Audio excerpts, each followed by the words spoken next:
Welcome to Spam Filter for Your Brain, bite-sized ponderings on how our thoughts influence our behaviour and our lives, and because we're all connected, how our thoughts impact the world. I'm here to help people reconnect with their bodies and declutter their brains. And I don't believe that we should just magically know how our emotions and our thoughts impact our lives if no one ever teaches us. So let's learn this stuff together. This week, I wanted to speak a little bit about something that so many of us struggle with. And it's something that I hear a lot of people come to coaching with, but it takes a little bit of digging to get down there. And that is the idea that you are your own worst enemy.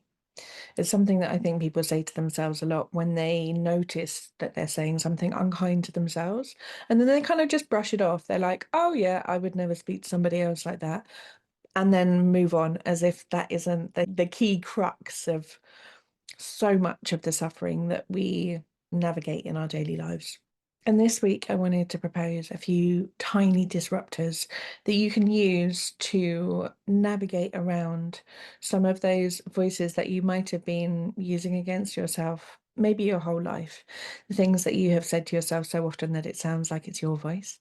And I just want to invite you to question where some of that stuff comes from. So rather than looking at the idea of not speaking to yourself with the kind of kindness and compassion that you would want for other people, I invite you to just stop and pause. And rather than laying it as just one more thing that you don't feel you're getting right, some kind of major personality flaw, I invite you to notice when you talk to yourself in a way that you don't think is kind or fair or generous, and pause and just ask yourself, where am I giving my power away here? I think that quite often many of us have it as a reflex, a way of just dismissing ourselves or criticizing ourselves without even thinking about it. Where is doing that undermining the agency that you have as a human? As a human who can create kindness, who can disrupt someone else who is being unkind, who can notice when someone's struggling on the street and offer to help them, notice where it's taking your power away from being able to create any kind of world that is more inclusive and equitable, and the kind of spaces that notice who isn't in the room. Where is undermining yourself and not being gracious with yourself taking that power away from you?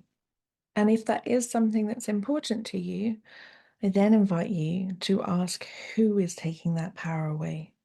Where is the kind of stuff that you're saying to yourself replicated in wider society? Whose messaging are you parroting? Whose marketing are you doing for them? Who benefits when you talk to yourself like that? And what kind of systems and structures are you adding to when you add that level of denigration to another human being? That human being just happens to be you. What are you adding to in the world when you speak to yourself like that? Take it away from the personal of, oh, this is just something that I do, and pause and go, is this something that I want to be amplifying in the world right now? Is this something that the world needs?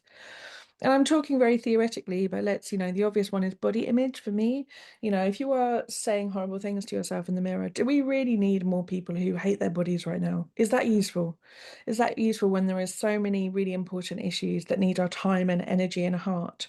And what we're doing is verbally attacking someone who cares about stuff like that. Is that what you want to be doing with your time?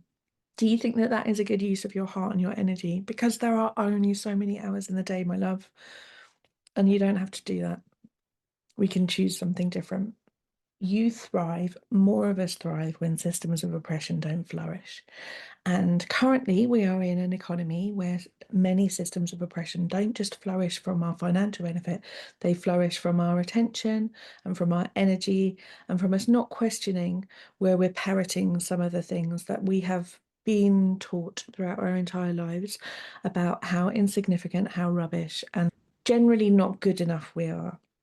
You don't need to be adding to that messaging. And I would bet you hard cash that you telling yourself that you're not good enough is not adding any benefit to the world at all. You can interrupt this. It is what I teach inside Self-Care School.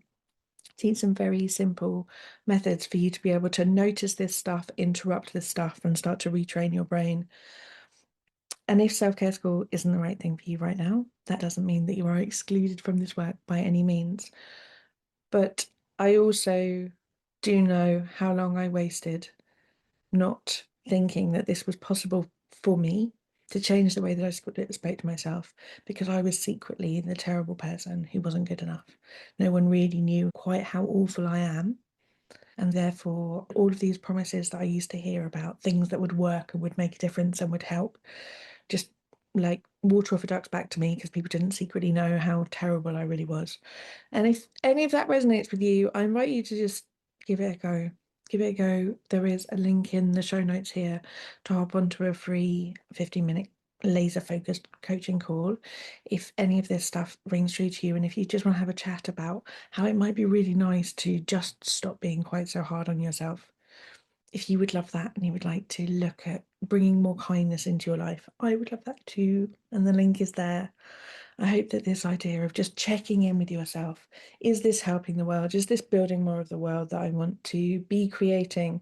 And is there a way that I can begin to undo some of the messaging that I have been taught that keeps people more looking at all of the things that they might be doing wrong rather than looking out towards the world, and more of the things that we can create with more kindness, more care, more generosity towards others. I hope that this has been a useful little disruptor into your day. And if no one else has told you today, least of all yourself, I think you're brilliant. You're worth the time and care. And I wish for easy days full of love and kindness for you. I'll speak to you next week. If you've been enjoying what you're hearing on the podcast, you will love Self-Care School. Self-Care School is longer versions of this, more in-depth and more personalised. We have a whole hub of courses from body image to boundaries, perfectionism, time management, and a whole range of other topics. You name it, there's probably a course on it. But most importantly, we also have a weekly group coaching call where you get to apply this stuff to your everyday life and get support to try and untangle your own story from some of the emotions that you might not be enjoying in your life. If you would like to learn how to apply this work to your specific situation and to be building a life of your dreams, I would love to see you inside. Do pop over to selfcareschool.co.uk.